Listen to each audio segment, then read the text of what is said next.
June 7, 1944. Near Sainte-Mère-Église, Normandy, Obergefreiter Klaus Müller of the 709th Infantry Division stared in disbelief at the column of American vehicles streaming inland from Utah Beach. In the span of 2 hours, he had counted 117 identical military reconnaissance cars, each one appearing as fresh as if it had just rolled off a factory floor. What Müller witnessed that morning was not just an invasion, but an industrial phenomenon that would shatter every assumption the Wehrmacht had made about warfare. These vehicles, which the Americans called jeeps, had crossed the Atlantic Ocean by the thousands, and their sheer numbers revealed a truth more devastating than any artillery barrage. Germany was not fighting an army, but an entire industrial system that had transformed warfare into mass production. The jeeps had begun arriving with the first wave of landings, driven directly off landing ship tanks that had crossed the English Channel in endless convoys.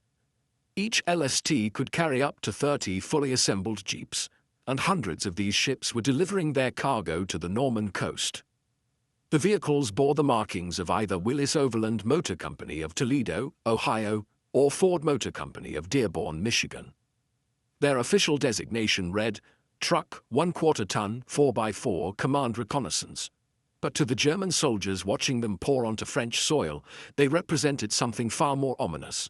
Evidence of an industrial capacity that defied comprehension. Hauptmann Werner Lindemann, commanding the 3rd Company of the 919th Grenadier Regiment, recorded in his after-action report dated June 9, 1944. The enemy possesses vehicles in quantities we reserved for ammunition rounds.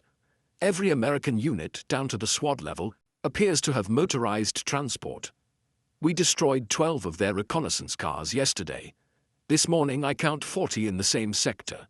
They treat complex military vehicles the way we treat rifle cartridges, as items to be used and discarded without thought. The statistics of American Jeep production would have stunned German military planners had they known them. Between 1941 and 1945, American factories produced over 640,000 Jeeps. At peak production, Willys Overland and Ford were completing one vehicle every 90 seconds on their assembly lines. This single vehicle type represented 1/4 of all American military motor transport production. The Germans, who had managed to produce barely 50,000 Kübelwagens during the entire war, could not conceive of such numbers. What made this production miracle possible was a standardization that exceeded anything in German military experience.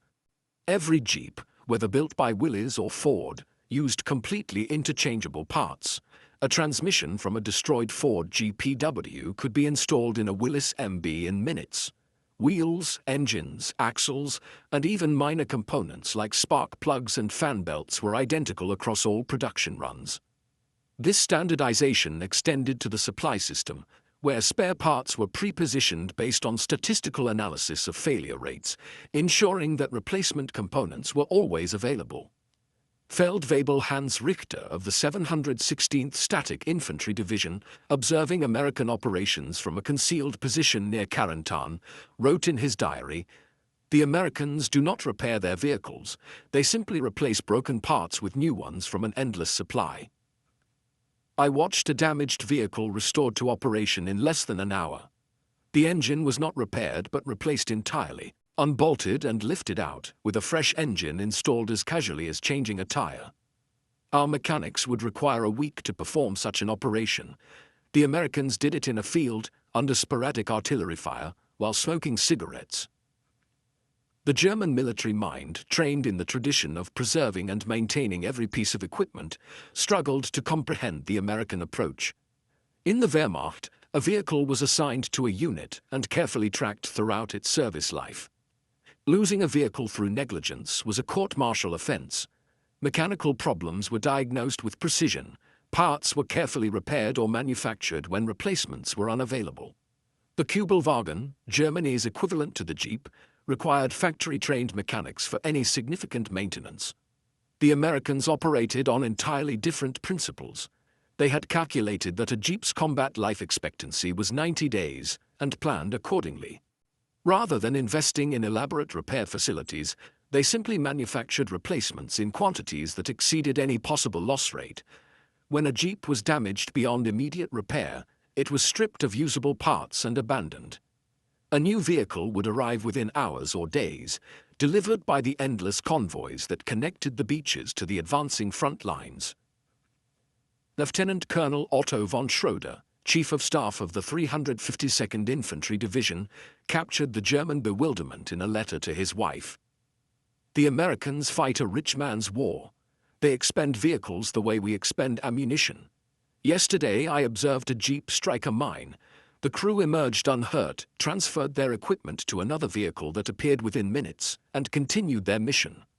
The destroyed jeep was pushed to the roadside and forgotten.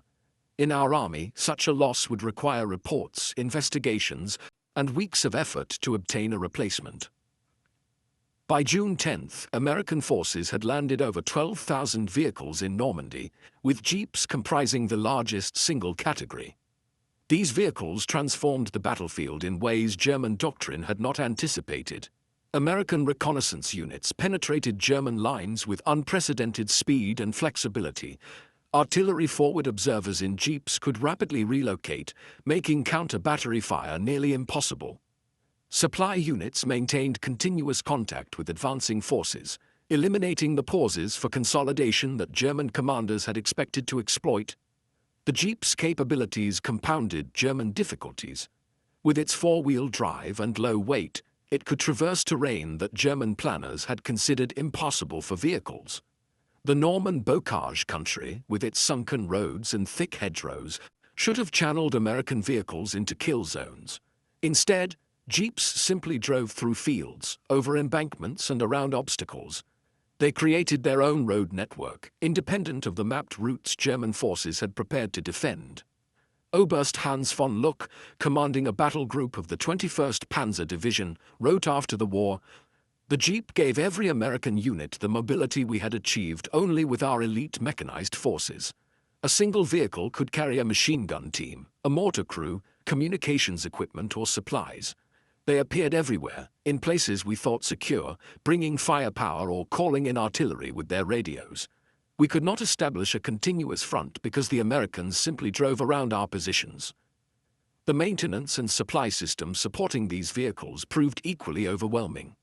American logistics units had prepared for operations on an industrial scale. Ships arrived daily carrying not just fuel and ammunition, but entire vehicles, spare engines, transmissions and pre-packaged component sets. Mobile workshops advanced immediately behind combat units, capable of performing any repair or replacement. If a unit lost 10 jeeps in combat, 10 replacements would arrive within 48 hours, often less. Major Heinrich Zimmermann of the 12th SS Panzer Division observed, "The American supply system operates like a factory production line extended to the battlefield. Everything is standardized, packaged and delivered on schedule. They have removed the friction from warfare that Clausewitz described. While we struggle to maintain our existing equipment, they simply order replacements as if from a catalogue." The psychological impact on German forces became evident within days of the invasion. Soldiers who had been told that Americans were soft and dependent on material comfort discovered an enemy who possessed material abundance beyond imagination. The sight of endless columns of identical jeeps, each one new and fully equipped, demoralized troops who were carefully preserving vehicles that had been in service since the Polish campaign. Gefreiter Wolfgang Braun, a mechanic with the 21st Panzer Division, examined captured jeeps and reported, "Every component is designed for mass production and easy replacement. The engine is simple but adequate. The transmission is robust rather than refined. Nothing is polished or precisely fitted, yet everything functions reliably. They have sacrificed elegance for quantity, and quantity is winning the war." The racial integration visible in American motor pools particularly troubled German observers indoctrinated in Nazi ideology. African American soldiers drove jeeps, maintained them, and supervised motor pools. This challenged fundamental Nazi assumptions about racial hierarchy and military effectiveness. Feldwebel Kurt Wagner noted with bewilderment, "Negro soldiers operate and repair these vehicles with the same efficiency as white soldiers. Our racial theories suggest this should be impossible, yet the evidence is undeniable." American modifications to their Jeeps demonstrated a flexibility that German military culture could not accommodate. Within days of landing, units were welding additional armor plate, installing wire cutters to counter German piano wire traps, mounting multiple machine guns, and adapting vehicles for specialized roles. Medical units converted Jeeps to ambulances by installing stretcher racks. Signal units loaded them with radio equipment. Engineers mounted mine detectors. Each modification was crude by German standards but immediately effective. The contrast with German equipment became increasingly stark as the campaign progressed. The Wehrmacht's vehicles required specific fuel grades, specialized spare parts, and trained mechanics. Many German units still relied on horse-drawn transport, with a single division requiring thousands of horses that consumed tons of fodder daily. The horses were vulnerable to artillery, required constant care, and limited mobility to walking pace.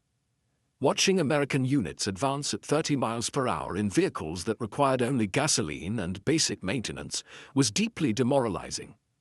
By June 15, German intelligence estimated that American forces in Normandy possessed over 4,000 Jeeps, with hundreds more arriving daily. This number seemed impossible to officers who remembered the entire German army invading Poland, with fewer than 3,000 motor vehicles of all types. The mathematics of American production suggested that the United States could lose every vehicle in Normandy and replace them all within 2 weeks. Colonel Ernst Wagner of the Panzer-Lehr Division compiled a report that reached Field Marshal Rommel shortly before his injury. "We face an enemy who has industrialized warfare to a degree we never imagined possible. They mass-produce military vehicles with the same methods they produce civilian automobiles. Every American soldier seems to know how to drive and perform basic maintenance. Their entire society is mobilized for mechanical warfare in a way ours never achieved." The disparity in production philosophy proved unbridgeable. German vehicles like the Kübelwagen were well engineered, carefully constructed, and designed for longevity. But Germany could produce only a few dozen per day at peak output. American Jeeps were simple, crude by German standards, but rolled off assembly lines at rates Germany could not match with all its factories combined. Where German industry sought perfection, American industry sought adequacy multiplied by overwhelming numbers.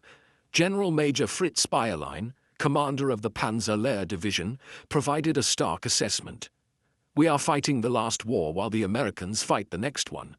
We perfect individual vehicles while they perfect the system that produces vehicles.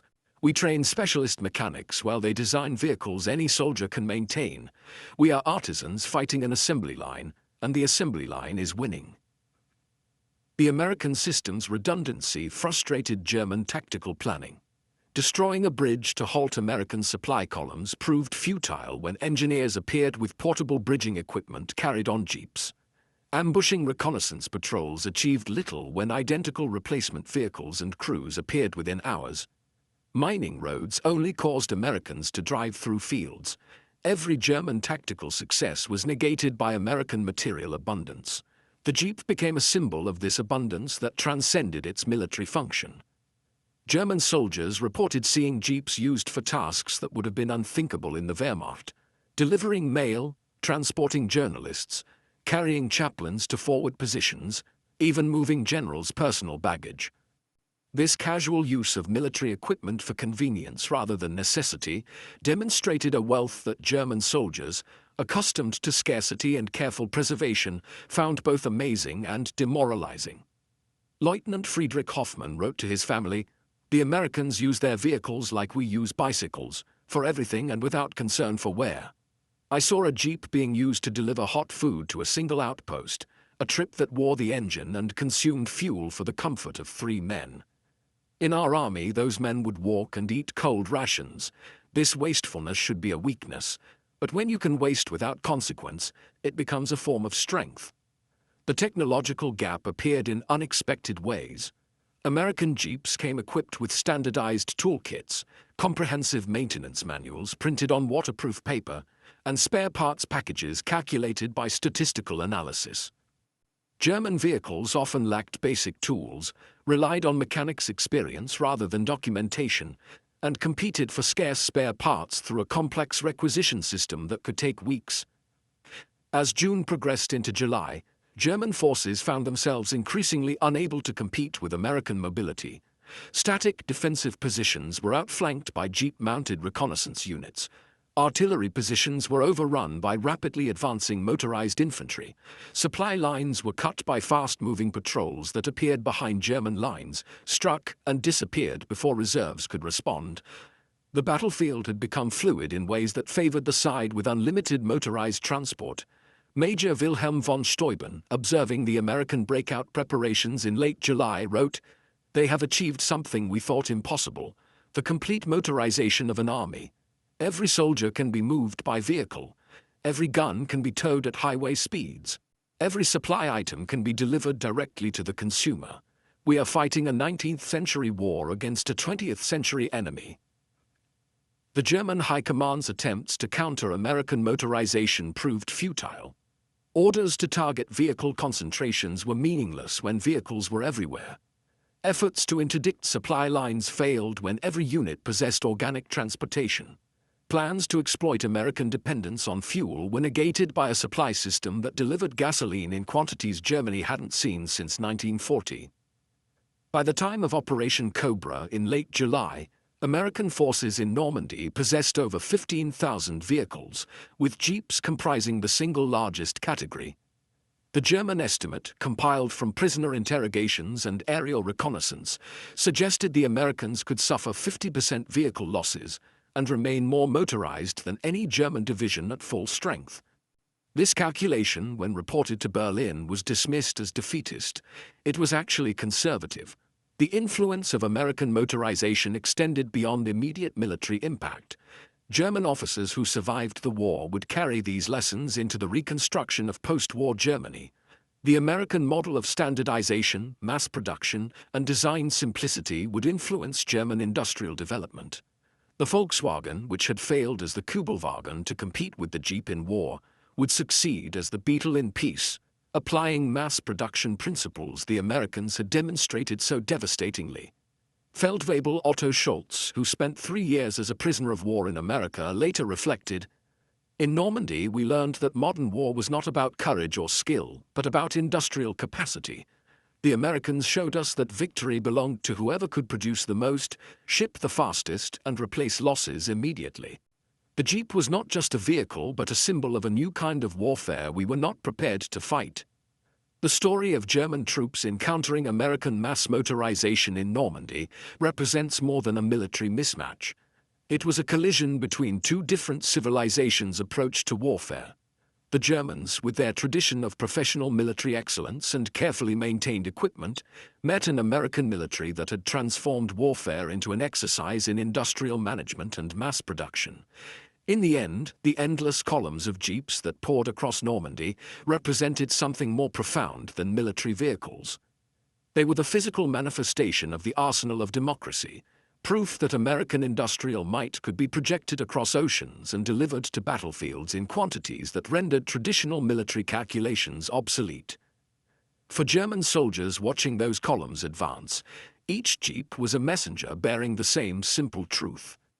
The age of artisan warfare had ended, and the age of industrial warfare had begun. The last word belongs to Hauptmann Ernst Bergmann, who observed American operations throughout the Normandy campaign and survived to become an automotive engineer in post-war Germany. The Americans taught us that in modern war, the factory is more important than the battlefield. Their jeeps, arriving in endless numbers, each one identical and replaceable, showed us that warfare had become a branch of industry. We thought we were soldiers. They showed us we were simply workers in a factory of destruction, and their factory was infinitely larger and more efficient than ours.